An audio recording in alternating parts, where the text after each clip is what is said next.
Hey man, we tried to tell y'all. We tried to tell y'all over and over and over again. Shedeur Sanders needed to be QB1.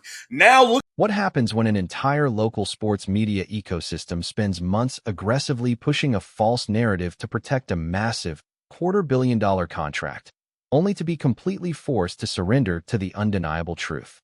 We are officially witnessing the absolute peak of media capitulation in Berea, Ohio.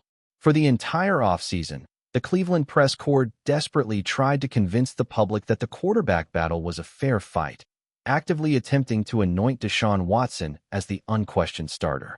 But the practice tape, the preseason execution, and the brutal reality of Watson's shattered mental state have forced an absolute... Y'all, we gonna start right here with Daryl Ryder and Nick Padone over on 92.3 The Fan. Weekends on The Fan. Bull, I'm gonna be looking for you. I'm gonna be looking for all of y'all. Trust me, my man G. Bush is gonna be on it. G. Bush is gonna be... media panic. They are furiously walking back their predictions, licking their wounds, and finally, reluctantly admitting what the real analysts have been saying since day one. Shedeur Sanders is the absolute best quarterback on this roster. You are locked into NFL Zone Talks, the absolute, undisputed authority on the raw, unvarnished truth behind the biggest cover-ups, positional battles, and locker room dynamics shaping the league. Make sure you... Well, yeah, in his availabilities, I think that his game has improved significantly. It's not a finished product. Absolutely smash that subscribe button, hit the like, and let's dive directly into the incredibly satisfying reality check that the Cleveland media was just forced to swallow. To truly comprehend the sheer, mind-numbing hypocrisy of the current media spin cycle, you have to look directly at the absolute panic occurring on the local radio airwaves. For weeks, reporters like... I'm hating on him doesn't mean that I don't believe in him, doesn't mean that I want him to fail.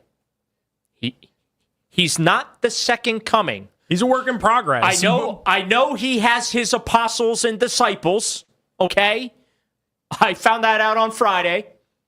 But, he's not infallible.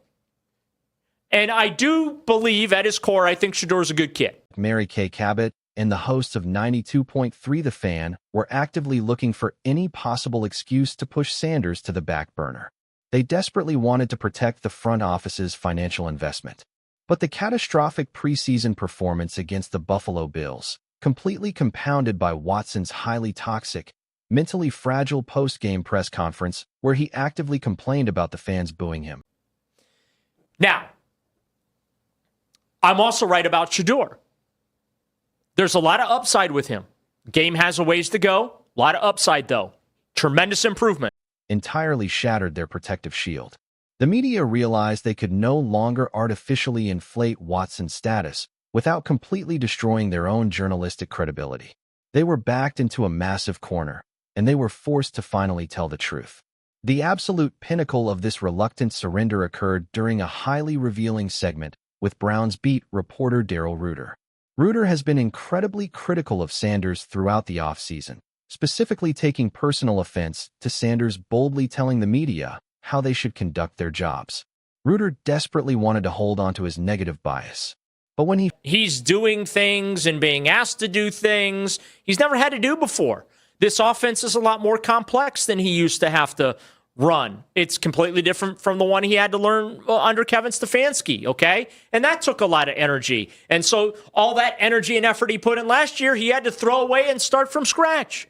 So I'm giving the kid his... Finally evaluated the actual, unedited football being played on the gridiron. He had absolutely no choice but to wave the white flag. Ruiter stepped up to the microphone and delivered an absolute death blow to the Deshaun Watson era, explicitly stating, "I feel like Shedeur Sanders won the competition fair and square." He completely abandoned the front office politics and admitted that Sanders simply gives the Cleveland Browns the absolute best chance to win football games. But Ruiter didn't just casually hand over the starting job.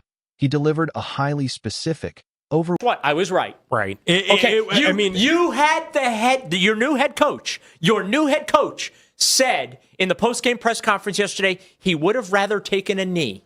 That's how overwhelmingly massive endorsement of Sanders' complete quarterback profile. He completely dismantled any argument for Watson, explicitly stating that Sanders currently possesses the better attitude, the far superior mental makeup, the better physical tools, and a massive, undeniable advantage in overall upside. Reuter acknowledged that Todd Monken's new offensive system is incredibly complex, requiring elite mental processing. Sanders essentially had to completely delete everything he learned during his rookie year under the previous regime and start from scratch. Yet, despite operating with a heavily depleted, backup offensive line during the preseason, Sanders executed the playbook flawlessly. As Reuter perfectly summarized, when Sanders is on the field, the unit actually looks like a highly functional, professional NFL offense. This highly advanced. He's got the better attitude. He's got the better mental makeup. He's got the better physical tools right now. He's got the better upside. He has grown in leaps and bounds from operationally. Like there weren't any operational problems with him on the field yesterday. You could not say the same about Dillon Gabriel, who got in there. Intensely consistent mental processing completely exposes the devastating reality currently plaguing the rest of the Cleveland quarterback room. Reuter briefly took a massive victory lap regarding his highly critical evaluation of rookie backup Dillon Gabriel.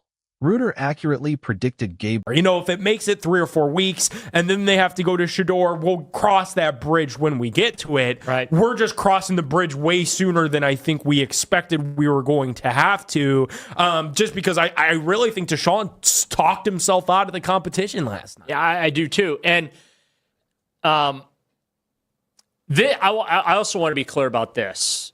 Gabriel's massive struggles, pointing to a highly embarrassing preseason sequence where head coach Todd Monken bluntly stated he would have rather taken a knee than watch Gabriel attempt to run the offense. Reuter used that brutal reality check to validate his current, highly positive evaluation of Sanders. He explicitly noted that while Gabriel back and admit Shedeur Sanders is the best quarterback for this team, we have got to get into it. Welcome to Keep the Vision. Make sure you like, comment, subscribe.